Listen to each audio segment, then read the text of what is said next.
Hi friends, welcome back to Swathi cooking channel. నా video కానీ మీరు మొదటిసారి చూస్తుంటే లైక్ చేయండి, షేర్ చేయండి, కామెంట్ చేయండి, సబ్స్క్రైబ్ చేయండి. లాస్ట్ వ్లాగ్లో నేను ట్రిప్కి వెళ్తున్నామని చెప్పాను కదా, ఆ ట్రిప్కి సంబంధించినవన్నీ క్లాత్స్ అన్నీ ఎలా సర్దుకున్నాను అనేది వీడియో పెట్టాను. దాని కంటిన్యూషన్ ఈ వ్లాగు. ఈరోజు ఎర్లీ మార్నింగ్ 4 o'clockకి మా ట్రైన్. మేము కాణిపాకం వెళ్తున్నాం. ఫస్ట్ మాకు Bengaluru to Chittoor.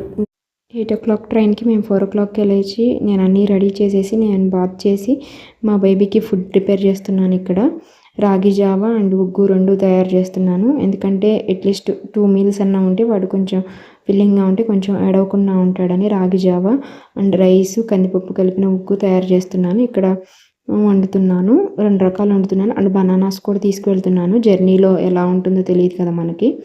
And formula కూడా తీసుకెళ్తున్నాను. అండ్ నా ఫీడ్ కూడా వాడు నా ఫీడే తీసుకుంటాడు. బై మిస్టేక్ తాగకపోతే, బ్రెస్ట్ మిల్క్ తాగకపోతే ఫార్ములా కూడా ఉంటుందని నేను తీసుకుంటున్నాను. ఇక్కడ వచ్చేసి నేను ఉగ్గు వండుతున్నాను. ఇది బాగా చల్లారిన తర్వాత చిన్న చిన్న డబ్బాల్లో రెండిట్లో పోసుకొని నా హ్యాండ్ లగేజ్లో నేను పెట్టేసుకుంటాను.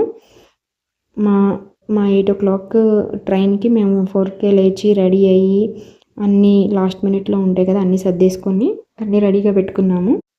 6 months to 1 year లోపు పిల్లలకి మనం తినే ఫుడ్ పెట్టలేము కదా, వాళ్ళకి సపరేట్గా ఉప్పు షుగర్స్ లేకుండా పెడతాం కదా. అందుకనే నేను ఇక్కడ వాడికి ఉగ్గు అండ్ ఓట్స్ అలా ప్రిపేర్ చేస్తున్నాను. ఇక్కడ వచ్చేసి మా లగేజ్ అంతా రెడీ చేసేసాను. ఇక్కడ నేను వచ్చేసి లవ్లాప్ వాళ్ళది బేబీ క్యారియర్ తీసుకెళ్తున్నాను. అది చాలా ఉపయోగపడింది మాకు. తిరుపతిలో దర్శనానికి, కాణిపాకంలో దర్శనానికి, అలవేలు మంగాపురం దర్శనంకి వెళ్ళాము. మూడిటికి ఆ బేబీ క్యారియర్ చాలా ఉపయోగపడింది. చాలా బాగుంది. అసలు బేబీని చాలా చక్కగా క్యారీ చేసుకోవచ్చు. మనకేమీ బ్యాక్ పెయిన్ అలా ఏం రాదు. మీకు కావాలంటే లవ్లాప్ బేబీ క్యారియర్ అని అమెజాన్లో సెర్చ్ చేస్తే వస్తుంది. చాలా బాగుంది. తర్వాత మేము క్యాబ్ బుక్ చేసుకొని రైల్వే స్టేషన్కి వచ్చేసాము. ఇక్కడ వచ్చేసి కేఆర్పురం ఆపోజిట్లోనే ఉడిపి ఉంది. అక్కడ టిఫిన్స్ కొంచెం బాగుంటాయి. ఇక్కడ వచ్చేసి మేము పూరి ఒకటి ఆర్డర్ చేసుకున్నాము, ఇడ్లీ బిసిబిలాబాత్ ఆర్డర్ చేసుకున్నాము. అమ్మ నాన్న కూడా వస్తున్నారు. నాన్న ఇంటి దగ్గర నుంచి వస్తున్నారు. ఇక్కడ మా అమ్మ వచ్చి 2 days అవుతుంది. మా అమ్మ మాతో పాటు వస్తుంది. డైరెక్ట్గా తిరుపతి మా అత్తయ్య మా మామయ్య కూడా వస్తున్నారు. ఇక్కడ మేము టిఫిన్ చేసేస్తున్నాము. తర్వాత డైరెక్ట్గా కాణిపాకంలోనే మేము వీడియో తీస్తున్నాము. ఇక్కడ రెడీ అయిపోయి మా దర్శనం అయిపోయిన తర్వాత మేము ఇక్కడ అన్నదానంకి వచ్చాము. అక్కడ చాలామంది ఉన్నారు. సో లైన్లో ఉన్నామని చెప్పి కూర్చొని చిన్న వీడియో తీసుకున్నాము మేము అక్కడ. తర్వాత మేము లంచ్ చేసి వచ్చిన తర్వాత మా బాబుకి ఫుడ్ అది ప్రిపేర్ చేసుకొని ఇక్కడ మేము కొంచెం బ్యాగ్ అది ఓపెన్ చేస్తాం కదా, బ్యాగ్ అది అంతా సర్దుకుంటున్నాము. మేము కాణిపాకంలో 200 టికెట్కి వెళ్ళాము.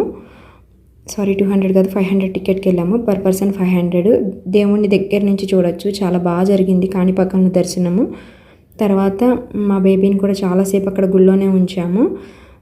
తర్వాత మా బేబీకి ఉగ్గు అదంతా ప్రిపేర్ చేసిన తర్వాత మనం బట్టలు కొన్ని తీస్తాం కదా బేబీ, అవి నేను సర్దుతూ ఉన్నాను ఇక్కడ బ్యాగ్లో. మళ్ళీ మేము వెంటనే రిటర్న్ అయిపోయి తిరుపతి వెళ్ళడానికి అన్నీ రెడీ చేస్తున్నాను. నేను పెద్దగా వీడియో ఏం తీయలేదు, ఎందుకంటే గుడికి వెళ్ళినప్పుడు మనశ్శాంతిగా ఉండాలి. అది కాక కొంచెం మాకు బాగా హెక్టిక్ అయిపోయింది. తిరుపతిలో రూమ్ లేక అండ్ బేబీకి కెటిల్ అలౌ లేదు ఫుడ్కి, అండ్ హీటర్ కూడా అలౌ లేదు. అలిపిరి దగ్గర కింద లాకర్లో పెట్టేసాము, పైకి అలౌ లేవు. ఫుడ్ కొంచెం ఇబ్బంది పడ్డాము మా బేబీకి. ఇక్కడ వచ్చేసి కాణిపాకంలోనే మేము కొంచెం రాగి జావా అది కాస్తున్నాము.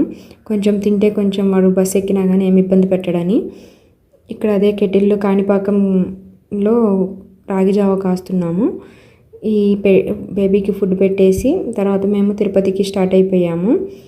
కాణిపాకం నుంచి 1.5 hour పడుతుంది కాణిపాకం నుంచి తిరుపతి. అక్కడి నుంచి తిరుమలకి వెళ్ళడానికి ఒక 1/2 hour పడుతుంది. మధ్యలో అలిపిరిలో అన్నీ చెక్ చేస్తారు కదా, అక్కడ చెక్ చేసినప్పుడు మీరు హీటర్ కానీ కెటిల్ కానీ తీసుకువెళ్తే అక్కడ కింద లాకర్లో పెట్టేయాలి. ఇక్కడ మేము కాణిపాకం బస్సులో కొంచెం ఆకలి అవుతుందని చెప్పి ఇక్కడ మామిడికాయ తింటున్నాను నేను. బస్సులో మటుకే నేను వీడియో తీయగలిగాను. అక్కడ దర్శనాలకి ఎక్కడికి ఫోన్ అలా ఉండదు కాబట్టి కాణిపాకంలో కానీ తిరుపతిలో కానీ అలవేలు మంగాపురంలో కానీ ఎక్కడ నేను వీడియో తీయలేకపోయాను. జస్ట్ మాకు మంచి మెమరబుల్గా ఉండడానికి ఫస్ట్ ట్రిప్ కాబట్టి నేను అక్కడ కొంచెం నేను క్యాప్చర్ చేసుకున్నాను. ఇక్కడ వచ్చేసి బస్సులో లగేజ్ చాలా ఎక్కువైపోయింది. మేము ముందు సీట్లో పెట్టుకొని లగేజ్ అంతా మా కాళ్ళ దగ్గరే పెట్టుకున్నాను. అండ్ మా బేబీ కూడా మా దగ్గరే ఉంది. కొంచెం కూర్చోడానికి చాలా ఇబ్బంది పడ్డాం బస్సుల్లో. ఇక్కడ వచ్చేసి మేము కాణిపాకం నుంచి తిరుపతికి స్టార్ట్ అయ్యాము. ఆ మధ్య దారిలో నేను మీకు కొంచెం క్యాప్చర్ చేశాను. చాలా బాగుంది ఇక్కడ వెదర్ అదంతా. ఇక్కడ మా బేబీ కొంచెం సఫర్ అయ్యాడనే చెప్పాలి ఈ ఎండలకి. ఇక్కడ బెంగళూరులో కొంచెం చల్లగా ఉంటుంది కదా, సో కాణిపాకంలో కొంచెం ఉక్కగా ఉండి కొంచెం వాడు బాగా ఇబ్బంది పడ్డాడు. ఇక్కడ వచ్చేసి మా అత్తయ్య మామయ్య తిరుపతిలో దర్శనం చేసుకొని వచ్చేసారు. మా బాబుని కొంచెం ఆడిస్తున్నారు. మేము అదే రోజు నెక్స్ట్ డే దర్శనానికి వెళ్ళాము. 10:30కి వెళ్తే మేము వచ్చేసరికి 5 అయిపోయింది. సుబతంకి వెళ్ళాము దర్శనానికి. సుబతం దర్శనానికి పేరెంట్స్ ఇద్దరివి ఆధార్ కార్డులు and baby birth certificate compulsory తీసుకెళ్ళాలి. బేబీకి ఆధార్ కార్డు ఉన్నా సరిపోతుంది. ఇక్కడ వచ్చేసి మాకు తిరుపతిలో రూమ్ కూడా దొరకలేదు, ఇట్లా లాకర్ కూడా దొరకలేదు. ఒక హాల్ ఉంటే అక్కడే తీసుకున్నాము. నెక్స్ట్ డేకి మాకు లాకర్ దొరికింది. మేము అక్కడే కింద పడుకున్నాం. మా బేబీ కూడా అట్లానే చున్నీ దుప్పట్లు 2 వేసి కిందే పడుకోబెట్టాము. నాకు చాలా బాధ వేసింది. మా వాడిని మేము చాలా డెలికేటెడ్గా చూస్తాము, కానీ ఇంకా బయటకు వెళ్ళినప్పుడు అవన్నీ తప్పవు కదా. కొంచెం వాడు బాగానే సఫర్ అయ్యాడు. తర్వాత మా తిరుపతి దర్శనం కూడా చాలా బాగా అయింది. 3 అవర్స్లో దర్శనం అయిపోయింది. కానీ దర్శనం అయిపోయిన తర్వాత గుళ్ళో నుంచి బయటికి రావడానికి 2 అవర్స్ పట్టింది. చాలా రష్ ఉంది. చిన్నపిల్లలు ఉంటే మటుకు, బిలో 1 ఇయర్ ఉంటే మటుకు సుబతం చాలా బెటర్, చాలా త్వరగా అయిపోతుంది దర్శనము. మేము తిరుపతిలో రూమ్ కోసం చాలా తిరిగాం కానీ రూమ్ దొరకలేదు. 1.5 డే తర్వాత మాకు లాకర్ దొరికింది. దర్శనం అయిపోయిన తర్వాత అలివేలు మంగాపురం కూడా వెళ్ళాము. అక్కడ కూడా దర్శనం చాలా బాగా జరిగింది. తర్వాత మేము నెక్స్ట్ అదే రోజు ఫ్రైడే నైట్ మేము ట్రైన్కి వచ్చేసాము. తిరుపతి నుంచి బెంగళూరుకి ఒక 5 అవర్స్ జర్నీ. ఇక్కడితో ఈ వీడియో ఎండ్ చేస్తున్నాను. నా వీడియో కానీ మీకు నచ్చినట్లయితే లైక్ చేయండి, షేర్ చేయండి, కామెంట్ చేయండి, సబ్స్క్రైబ్ చేయండి. Take care, bye bye.